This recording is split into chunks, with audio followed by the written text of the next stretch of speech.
Hello. Welcome to this new tutorial. In this video, I will show you how to create a filter to give a spray paint effect to your photos. Let's begin.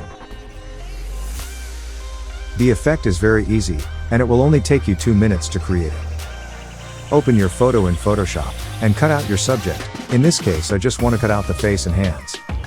To cut out the subject, I use the Object Selection tool. When you are ready, convert your layer into a smart object. Go to Filters and select Filter Gallery. To create this effect, we only need 4 filters. The first is Grain.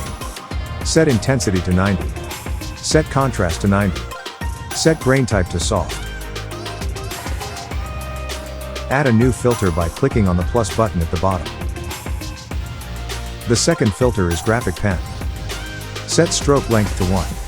Set Light, Dark Balance to 100. Set Stroke Direction to right diagonal. For the third filter, you just need to add a new filter. A copy of the graphic pen will be created. Now for the last filter, add a new filter and select the Paint Daubs effect.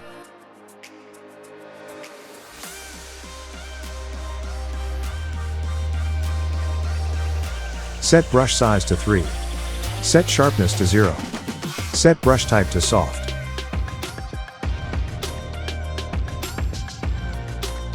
We finished. This effect suits most of the photos very well. I tried several images, and I was always satisfied with the result. Remember to always cut out the subject to get a better effect.